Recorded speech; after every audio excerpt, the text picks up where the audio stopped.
Hello, Patrick Neal here with another BatchLine instructional video. I'm going to talk about creating and sending book orders today. So we're going to go to the BatchLine software, and there are many ways to create orders, but we'll start with the most basic.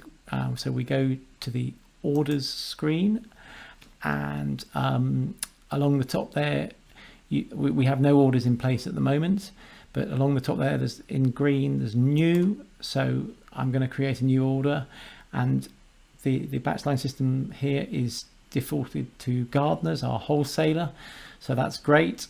Gardners is set up, and just for interest, its transition method is EDI via batch, which yet again it's defaulted to the correct one, but there are other choices there as well, and the important one there would be print. So we'll come back to that, but we'll keep it at EDI via batch.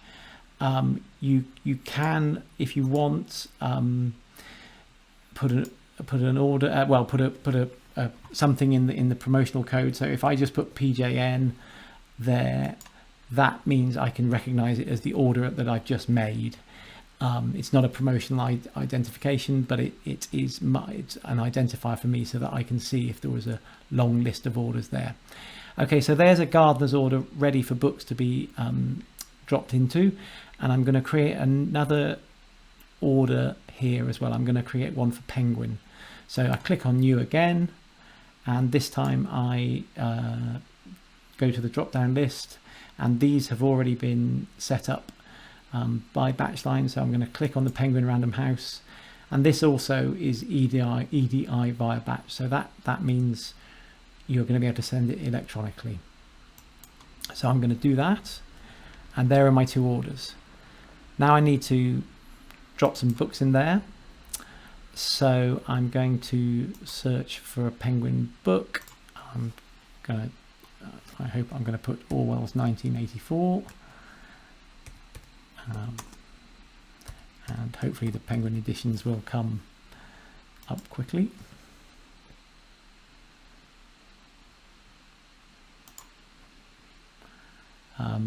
There we go, there's a Penguin classic.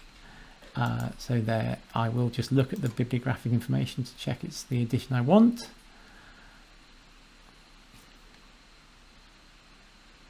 There we go, yes, that's and we can even check whether Gardners have it in stock. Yeah, okay, so I'm going to do a stock order. So I go to the top there and click on stock order, and as you see, it's defaulted to Gardners, but I may well get more margin from Penguin. So I've already created the Penguin order, so I just click on the drop down list and click on the Penguin order there, and then I can add that to the order. I'll say yes, I do want to create a category, so that's there, that's created, and that's added to the Penguin order. Now if I wanted to do that, I'm going to get more margin for that book, but if a customer wanted the book in a hurry as well, I could do a customer order, and I could order that from Gardners. So I'm gonna create that customer order, and we already have Roald Dahl in there, so I'm going to click on Roald Dahl, and there's the order defaulted to Gardners. So it's the same book, but it's going to go to Gardners rather than to Penguin. Now that's very, very helpful. There's a message coming up warning me that there's already a stock order outstanding for that book, which I do know about, but I want this book to come in a hurry from Gardners, so I'm going to click on new order. But if I wanted to use that Penguin order, I could click on allocate. So I'm going to click on new order, and that means I now know I've got two copies of the same book coming from two different places. And if we go back to the orders, there you can see $8.99 and $8.99, they're both there. Now there's one other occasion when I might want to change the order type. So I'm going to order the same book again, but I'm I'm going to actually order it, but this time I'm going to order it from the rep. So the rep is in the shop and says, don't worry, I'll place that order for you. So I don't want to send that order electronically. So I'm going to create a new order as a stock order, and he's the Penguin rep. So I'm going to put that as a Penguin order, but then I'm going to change that order to print. The important thing about that is it means the order won't get sent electronically. It'll just get printed off and it'll be saved on the system, but it won't actually be processed electronically and go to the publisher. So I'm going to add that to order, and I'm now going to go back, and you'll see I have got 3 orders in the order awaiting dispatch area. And you can see in the order method, it's B and B, which is BatchLine, and that means that's the electronic. And then the last one, it's going to Penguin, but it's P for print. So now I'm going to transmit these orders, and I will get order acknowledgements to prove that they have been sent successfully. So I'm going to send my Gardners order first.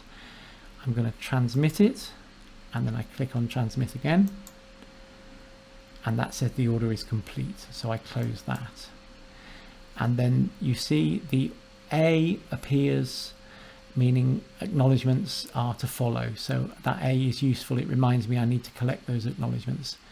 Now, because that was a Gardner's customer order, it's been set up to automatically create. It's a single default order, it's called, and it's immediately opened a new order ready to collect new customer orders. So that's very useful. You don't have to remember to create a new order, and you can have a single default order with your preferred supplier for your customer orders. But there's no books in there yet. Okay, so I'm going to send the electronic order to Penguin, which used to be called TBS. Sending that there, and that is complete as well. So I close that, and then finally I've got the order that is set up as a print, and this is the one that the rep has taken away. So I just want to process it so that the BatchLine system is expecting it, but that the order isn't being sent to the publisher. So I just transmit, and I transmit again, and I click through onto print, and then I'm actually going to cancel it because I don't want to waste the paper. But that order will now disappear. That means it has been processed, and if you look on the on order screen, there it is. It's sitting there waiting for the books to be delivered and be received. Now you may have to wait 20 or 30 minutes to get your acknowledgements. I'll just try and get the acknowledgements. So I click on that and click on get acknowledgements, and then yet again get acknowledgements. Well, that's happened very quickly, and there you go. There is your order acknowledgements, and it is shown that the book, the status, it has been dispatched. So Penguin, the publisher, has dispatched that book. It's really valuable to follow this process because it will help your goods in process, and it will help you when you come to receiving stock. I'm sorry, that was the Gardner's order. So that is the Gardner's order for the customer. And here is the Penguin order, so I'm going to get acknowledgements for that.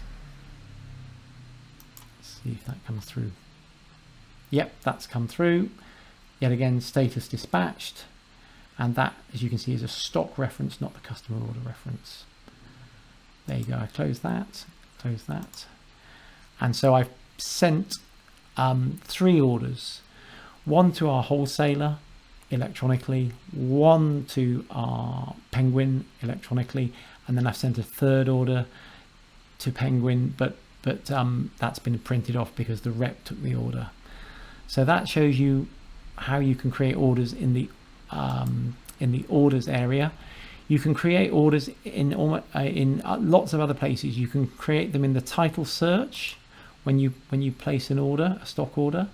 You can create them in sales when you're doing sales replenishment, and even in manual ordering, and those will be explained in later videos.